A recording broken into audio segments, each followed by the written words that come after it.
በመኖራችን ውስጥ አንድ እጅግ አስገራሚ እንቆቅልሽ አለ። እሱም ነፍሳችን ለዘመናት ተኝታበት ከነበረው የቅዠት ዓለም ባነቃች ማግስት ዓለም በሙሉ ትርጉም አልባ ሆና መታየቷ ነው። ብዙዎቻችን መንፈሳዊ መነቃቃት ወይም spiritual awakening ብርሃንና ሰላም ብቻ ይመስለናል። ነገር ግን እውነቱ ሌላ ነው። መነቃቃት መጀመሪያ ላይ ነፃነት ቢሰጥም ቆየት ብሎ ግን ጥልቅ ባዶነትና የመኖር ፍላጎት ማጣት ውስጥ ይከተናል። ለምን ይሆን እውነቱን ባወቅን ቁጥር ሕይወት ፊቷን የምታዞርብን? በሰው ልጅ የዕድሜ ዘመን ውስጥ እጅግ አስደሳችም በተመሳሳይ መልኩ ደግሞ እጅግ አስፈሪም የሆነ አንድ ወሳኝ ምዕራፍ አለ። በዚህ ምዕራፍ በገጠመህ ትልቅ የሕይወት ቀውስና የግል ስብራት ምክንያት በውስጥህ የሆነ ትልቅ ሽግግር ተከስቶ ይሆናል። ከዚህ ቀደም እውነት መስሎ ይታዩህ የነበሩ ክብርና ዋጋ የሰጣቸው ነገሮች በሙሉ በድንገት እንደ ጭጋብ ሲበኑ አየሃቸው። ያ ሁሉ የዱንያ ጫጫታ፣ የሰው ሽኩቻ፣ የዝና ፍለጋና የልብህ ጭንቀት ድንገት ጸጥ አለ። መጀመሪያ ላይ ይህ አዲስ ስሜት ትልቅ ሰላምና ነፃነት ሰጥቶህ ነበር። ልክ ለዓመታት ከቆየህበት እስር ቤት በድንገት የተፈታ ሰው ያህል የደስታ ስሜት ተሰምቶህ ይሆናል። ነገር ግን ቀናት እያለፉ ሲሄዱ ያ የነበረህ የሕይወት ትርጉም በዝምታ መጥፋት ጀመረ። ይህ መጥፋት ደግሞ በአንድ ጀንበር ወይም በሆይ ሆይታ ሳይሆን በጣም ረቂቅና በረዥሙ ዝምታ እየታጀበ ነበር። ሁኔታው ልክ ነፍስህ የሕይወትን ድምፅ ቀንሳ መልሳ መክፈቱን የረሳችሁ ያህል ነው። መሯሯቱን አቆምክ፣ ለነገሮች ግድ መስጠቱንም ተውክ። ይህ የሆነው ግን በግድ የለስነት በክፋት ወይም በስንፍና ሳይሆን ከውስጥህ በመነቀ ጥልቅና የማይመረመር የሕይወት ዝምታ ነው። እውነቱን ካወቅኩ በኋላ ግን ለምን እንዲህ ደነዘዝኩ? ለምን ሕይወት ፊቷን አዙረችብኝ? ለምንስ ተነሳሽነቴ እንደ ሻማ በነፋስ ጠፋ? የሚሉ ጥያቄዎች በውስጥህ ይጮኻሉ። ዛሬ የምንወያየው ስለዚሁ ታላቅ እንቆቅልሽ ነው። መንፈሳዊ መነቃቃት ፍላጎታችንን ያቃጥላል ብለን ብንጠብቅም ለምን በተቃራኒው ባዶ እንደሚያደርገን ደግሞ በጥልቀት እንመረምራለን። መነቃቃት ሲባል በብዙዎቻችን አእምሮ ውስጥ የሚሳለው ምስል በብርሃን የተሞላ ሁሌም ደስ የሚልና ማለቂያ የሌለው ጉልበት የሚሰጥ ክስተት ነው። ሆኖም ግን እውነታው ከዚህ ሕሳቤ እጅግ የራቀ ነው። ብዙ በጥልቅ የሚያስተውሉ ሰዎች፣ ለሌሎች ስሜት ቅርብ የሆኑ ወይም ኤምፓት ሰዎች ከመነቃቃት በኋላ ወደ አንድ ትልቅ ጭጋብ ውስጥ ይገባሉ። ይህ ጭጋብ ሁሉንም ነገር ያደበዝዛል። ከዚህ በፊት የምትወዳቸው ስሜትህን የሚቀሰቅሱና የሚያስደስቱ የነበሩ ነገሮች አሁን ምንም ትርጉም አይሰጡህም። በሥራ ውጤታማ ለመሆን የምታደርገው መፍጨርጨር፣ በሰው ዘንድ ተወዳጅ ለመሆን የምታደርገው ትግል፣ እንዲያውም ቀደም ሲል አልማቸው የነበሩት ትልልቅ ህልሞች በሙሉ አሁን ከንቱ መስለው ይታዩሃል። ይህ ስሜት በውጫዊ መልኩ ድብርት ሊመስል ይችላል። ነገር ግን በመሰረቱ ድብርት አይደለም። ድብርት ተስፋ መቁረጥ ሲሆን፣ ይህ ስሜት ግን ከመጠን በላይ ማየት ወይንም ኦቨርሲይንግ ነው። ሁሉንም ነገር አጥርተህ ከነባዶነቱና ከነጊዜያዊነቱ ስላየሁ ከዚህ በፊት የነበረህ ያ የታወርክበት ተነሳሽነት አብሮህ ሊቀጥል አልቻለም። የድሮው አንተ የነበረው ተነሳሽነት የተገነባው ባለማወቅ ላይ ነበር። አሁን ግን ያ ባለማወቅ በብርሃን ተተክቷል። እዚህ ጋር በዚህ ግንዛቤ ያለፈች የአንዲት ጓደኛዬን ታሪክ ላካፍላችሁ። ይቺ ልጅ በጣም ንቁ፣ ብሩህና እንደ ኤክሃርት ቶል፣ አላን ዋትስ እና ክሪሽና ሙርቲ ያሉ ታላላቅ ጠቢባንን መጻሕፍት አብዝታ የምታነብ ነበረች።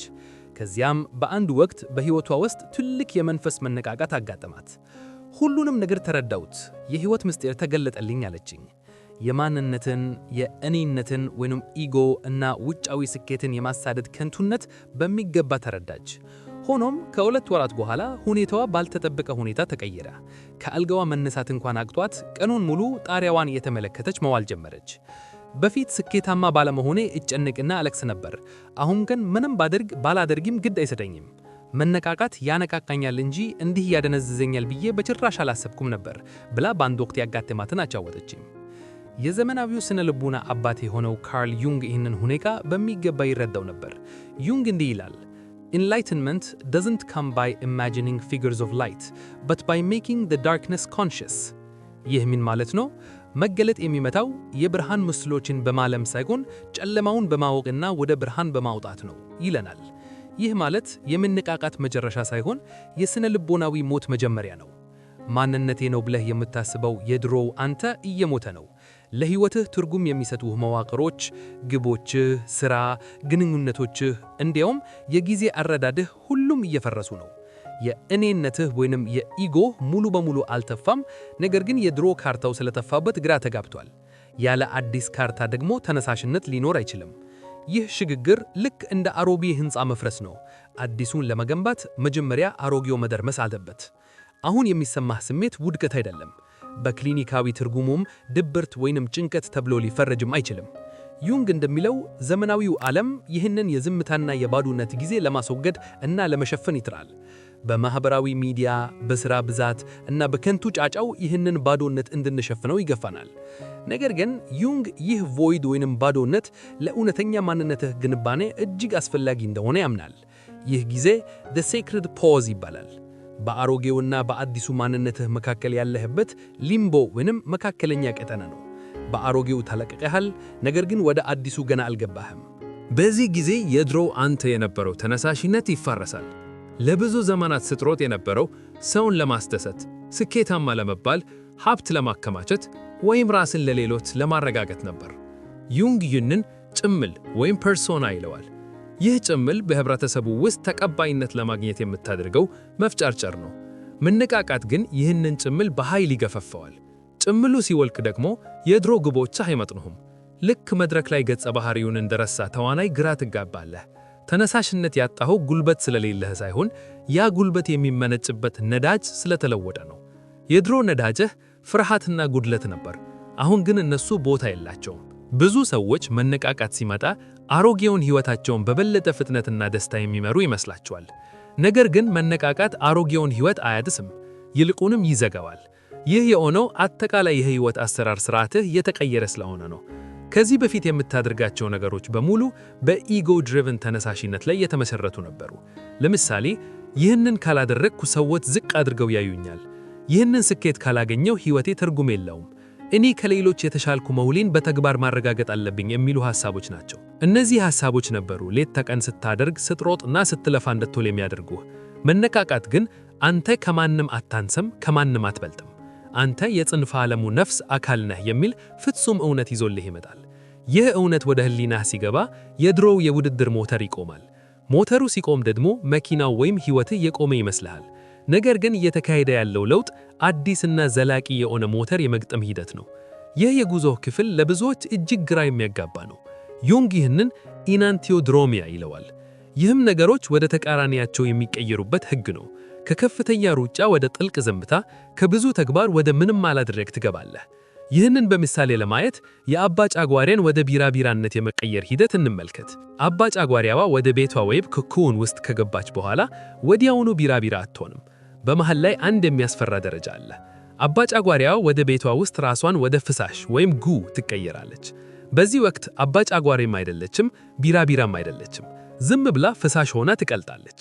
ይህ ፍሳሽ ደግሞ ሥራ አይሰራም፣ አይሮጥም፣ ህልም የለውም፣ ዝም ብሎ ይቀልጣል እንጂ። አሁን አንተ ያለህበት ሁኔታ በትክክል ይህንን ይመስላል። በዚህ ወቅት ምን ላደርግ ብለህ ብትጨነቅ መልስ አታገኝም። ምክንያቱም አሁን ተግባር ሳይሆን መቅለጥ ነው የሚጠበቅብህ። ነፍስህ ልቀቅ፣ ጥልቅ የሆነ ነገር እየገነባሁኝ ነው ያለችህ ነው። ባዶነት የሚሰማህ የተቀበረው እውነተኛ ማንነትህ ወደ ላይ እንዲወጣ ሰፊ ቦታ እየተፈጠረ ስለሆነ ነው። በዘመናዊው ዓለም አጠራር ሃይ ቫይብስ ኦንሊ ወይም ሁሌም ደስተኛ ሁን የሚል ትምህርት አለ። ካርል ዩንግ ግን ይህንን ሐሳብ በጥብቅ ይቃወማል። ጨለማህን ሳታይና ሳትቀበል፣ ድክመትህን ሳታቅፍ ሙሉ ልትሆን አትችልም ይላል።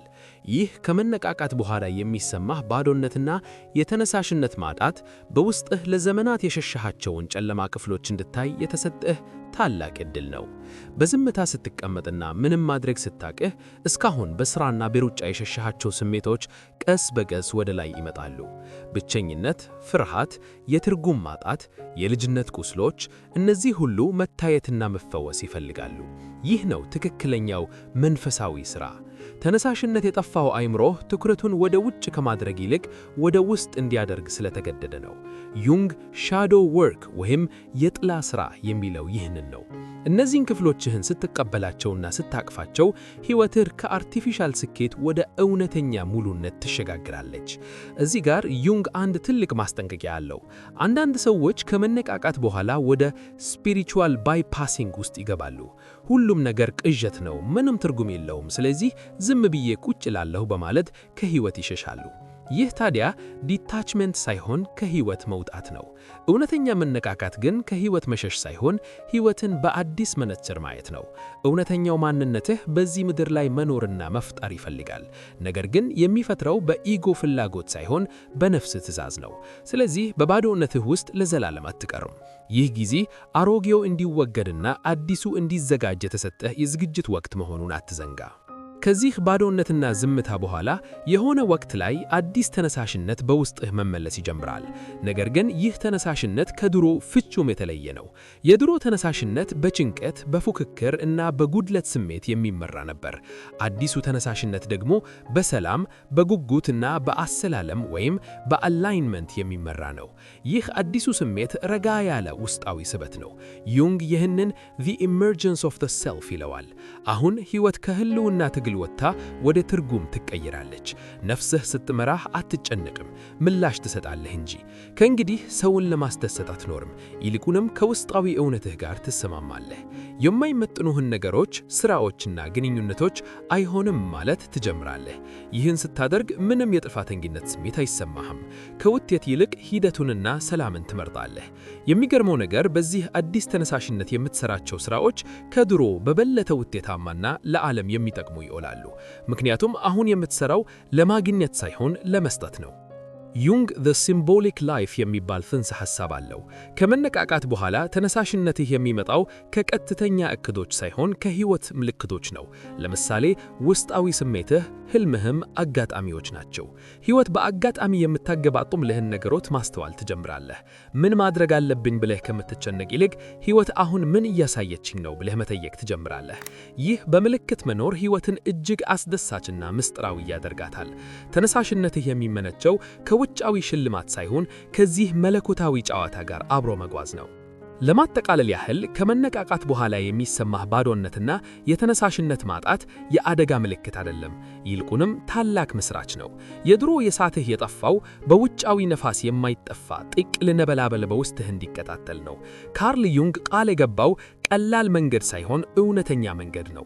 ይህ መንገድ በአበባ ብቻ የተሞላ አይደለም፣ በበረሃና በጨለማ ውስጥ ያልፋል። ነገር ግን መጨረሻው ራስን መሆን ነው። አሁን ያለህበት ሁኔታ የመነቃቃትህ መጨረሻ ሳይሆን ትክክለኛው ማንነትህ መሆንህ መጀመሪያ ነው። እስቲ ራስህን ጠይቅ። 1. ያጣኸው ተነሳሽነት የትኛው ነው? የድሮ ጭምክህ ወይስ የነፍስህ ፍላጎት? 2. በባዶነትህ ውስጥ ምን አይነት አዲስ ድምፅ እየሰማህ ነው? 3. ከሕይወት ጋር መታገልህን አቁመህ እንደ ወንዝ ፍለው ብትጀምር ምን ሊከሰት ይችላል? ይህ ጉዞ ለጥቂቶች ብቻ የተሰጠ ልዩ ስጦታ ነው። ስለዚህ በባዶነት ስሜትህ አትፍራ፣ በዝምታህም አትደናገጥ። በቅርቡ ደግሞ ሐሳብህ ሁላ ተሳክቶልህ የምትደሰትበት ጊዜ ይመጣል። ያኔ ተነሳሽነትህ ድካም የሌለበት ሰላማዊና ዓለምን የሚቀይር ይሆናል። ይህ መልእክት ልብህን ነክቶትና አሁን ባለህበት ሁኔታ ላይ ብርሃን ከፈነተደልህ እንትስ በዚህ ጉዞ ላይ ምን እየተሰማህ ነው እንደሚል በኮሜንት አጋረኝ። ለተጨማሪ እንዲህ አይነት ጥልቅ ስነ ምስጣዊ ትንታኔዎች ፍራክታል ዊዝደምን ሰብስክራይብ ማድረጉን አትረሱ። መነቃቃት የታሪኩ መጨረሻ ሳይሆን እውነተኛው ታሪክ የሚጀምርበት ቦታ ነው። አመሰግናለሁ። ቻው።